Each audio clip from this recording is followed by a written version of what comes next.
अस्सलाम वालेकुम जी। Welcome to my channel. कैसे हैं आप सब लोग? उम्मीद करती हूँ सब खैरियत से और मज़े में होंगे। आज हम बनाएंगे सुपर टेस्टी, बहुत ही डिलीशियस मगज़ मसाला की रेसिपी। ये रेसिपी इतनी मज़े की बनती है कि जब आप इसे एक बार ट्राई करेंगे तो रेस्टोरेंट का रुख करना भूल जाएंगे।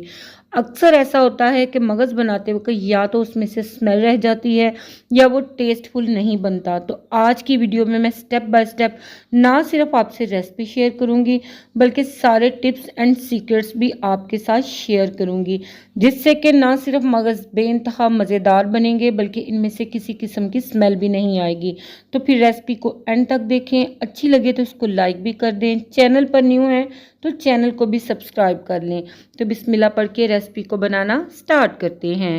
तो रेसिपी बनाने के लिए एक बर्तन में यहाँ पर मैंने पानी गर्म कर लिया है। अब इसमें ऐड करेंगे हाफ टी स्पून के बराबर हल्दी पाउडर और 5 से 6 अदद लहसुन के जवे। बकरे के यहाँ पर मैंने 4 अदद मगज़ ले लिए हैं। अच्छी तरह से मैंने इनको वॉश कर लिया है। आप चाहें तो यहाँ पर ये रेसिपी बीफ के ब्रेन के साथ भी बना सकते हैं। इसे हम डाल देंगे गर्म पानी में और बिल्कुल हल्के हाथों से इसको मिक्स कर लेंगे। तो देखिए बिल्कुल हल्के हाथों से मैंने इनको मिक्स कर लिया है ताकि मगज़ जो है वो पानी में बिल्कुल भी ना टूटें। इन्हें हमने पकने देना है। जो ही पानी में बॉयल आए तो फिर हमने मगज़ को 5 मिनट के लिए पकाना है। मगज़ को हल्दी और लहसुन ऐड करके बॉयल करने से मगज़ की जितनी भी इम्प्योरिटीज स्मेल वगैरह होती है वो सब दूर हो जाएंगी।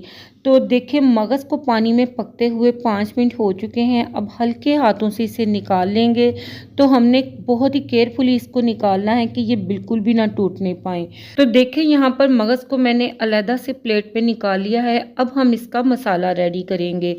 तो एक पैन को गैस पे चढ़ाएंगे और इसमें शामिल कर देंगे हाफ कप के बराबर ऑयल। अब इसमें हम शामिल कर देंगे 1 टेबलस्पून के बराबर फाइन चॉप किया हुआ गार्लिक और साथ ही 1 टीस्पून के बराबर इसमें जिंजर पेस्ट का ऐड कर देंगे। इन्हें हमने ऑयल में फ्राई कर लेना है। जब इनका कच्चापन निकल जाए और बड़ी प्यारी सी खुशबू इनमें से आने लगे तो हमने इसमें शामिल कर देने हैं टमाटर। ये मीडियम साइज़ के 4 अदद टमाटर हैं जिनको मैंने रफली स्लाइस में काट कर ऐड कर दिया है। टमाटरों को ऐड करके हमने इनको गलाना है। तो अब इसमें हम शामिल कर देंगे 1 गिलास के बराबर पानी और अब इसको कवर करके पकने के लिए छोड़ देंगे मीडियम टू लो फ्लेम पे 5 मिनट के लिए। तो यहाँ पर कवर को हटाएंगे। टमाटरों को पकते हुए यहाँ पर 5 मिनट हो चुके हैं और ये बहुत ही सॉफ्ट से हो चुके हैं। अब यहाँ पर हमने टमाटरों के छिलके निकाल लेने हैं। टमाटरों के छिलके लाजमी निकालने हैं। इस तरह से हमारी ग्रेवी बहुत ही ज़्यादा सिल्की और स्मूथ बनेगी। तो यहाँ पर देखें सारे टमाटरों के छिलके मैंने निकाल लिए हैं। अब टमाटरों को यहाँ पर हम इतना पकाएंगे कि सारे टमाटर अच्छी तरह से मैश भी हो जाएं और इनका जितना भी पानी है वो अच्छी तरह से खुश्क हो जाए। तो यहाँ पर मीडियम टू हाई फ्लेम पे कुक करते हुए हमने स्पैचुला की मदद से टमाटर को मैश कर लेना है। टमाटर को मैश करने के साथ साथ हम इसमें ऐड करेंगे मसाले ताकि टमाटर भी मैश हो जाएं और मसालों का कच्चापन भी निकल जाए। तो मसालों में मैंने इसमें 1 टीस्पून के बराबर सुरख मिर्च पाउडर शामिल की है, 1 टीस्पून नमक, 1 टीस्पून इसमें मैंने धनिया पाउडर, 1 टीस्पून ज़ीरा पाउडर, हाफ टी स्पून इसमें मैंने गरम मसाला पाउडर का शामिल किया। ये मेरा होममेड है और बहुत ही खुशबूदार और जायकेदार है। हाफ टी स्पून के बराबर इसमें कुटी हुई काली मिर्च शामिल कर देंगे। अब इन तमाम मसालों को डालने के बाद हम इनकी अच्छी तरह से भुनाई कर देंगे। मसाले चूँकि कच्चे हैं इनको पकाना और इनको भूनना बेहद ज़रूरी है। तो 3 से 4 मिनट के लिए हम इन मसालों को टमाटरों के साथ बहुत ही अच्छी तरह से भून लेंगे ताकि टमाटर और मसाले बहुत अच्छी तरह से ब्लेंड हो जाएं और एक सिल्की स्मूथ ग्रेवी रेडी हो जाए।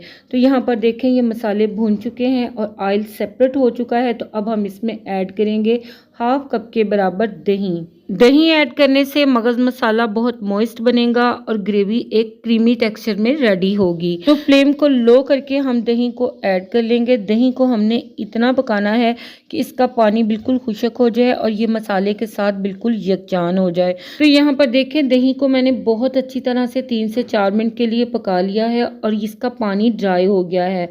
ऑयल सेपरेट हो चुका है। तो अब हम मसाले में केयरफुली मगज़ ऐड कर देंगे। मगज़ ऐड करके इसको मसाले में 4 से 5 मिनट के लिए पकने देंगे। तो इसके लिए इसको कवर कर देंगे और मीडियम लो फ्लेम पे इसको पका लेंगे।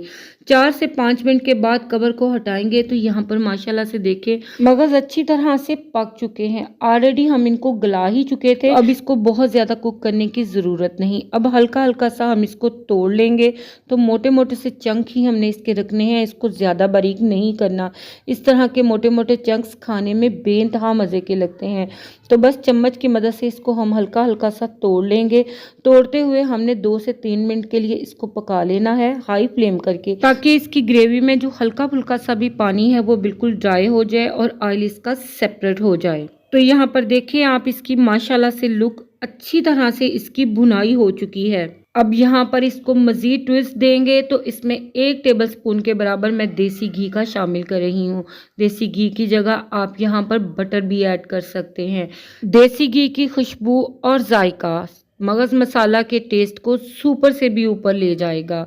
अब इसे गार्निश करेंगे बारीक कटी हुई हरी मिर्चों से और जूलियन कट अदरक के साथ। अच्छी लुक और फ्लेवर के लिए बारीक कटा हुआ हरा धनिया इस पे ऐड कर देंगे। अच्छी तरह से मिक्स कर लेंगे ताकि इन सभी चीज़ों का फ्लेवर मगज़ मसाले के अंदर बहुत ही अच्छी तरह से एब्जॉर्ब हो जाए। मिक्स करके इसको डिश आउट करेंगे और फिर गर्मा गर्म सर्व कर लेंगे। आप इसका लुक देखें माशाल्लाह से कितना आउटस्टैंडिंग है। इसे आप इंजॉय करें रोटी, पराठे और बटर गार्लिक नान के साथ, इंतहाई मज़े का लगेगा। आप इसे लंच में बनाएं या फिर डिनर में, फैमिली गेट टुगेदर हो या फिर कोई स्पेशल ओकेजन, हर लिहाज से ये रेसिपी बहुत ही सूटेबल है। एक बाइट मैंने बनाया है, माशाल्लाह से इसकी हर बाइट में बेइंतहा मज़ा है। खाने वाले आपके हाथ का जायका कभी भुला नहीं पाएंगे और आप मुझे दुआएं देंगे अगर आप इस रेसिपी से अपनी फैमिली को ये मगज़ मसाला बनाकर खिलाएंगे। आई होप ये रेसिपी और वीडियो आप सभी को पसंद आई होगी। अच्छी लगी तो कमेंट सेक्शन में अपना बहुत ही प्यारा सा फीडबैक लाजमी दीजिएगा। चैनल पर फर्स्ट टाइम आए हैं तो प्लीज़ चैनल को भी सब्सक्राइब कर लीजिएगा। न्यू वीडियो और न्यू रेसिपी के साथ इंशाल्लाह बहुत जल्द हाजिर होंगी। अपना और अपनी फैमिली का ख्याल रखिएगा, मुझे दुआओं में याद रखिएगा। अल्लाह हाफिज़, अल्लाह निगहबान।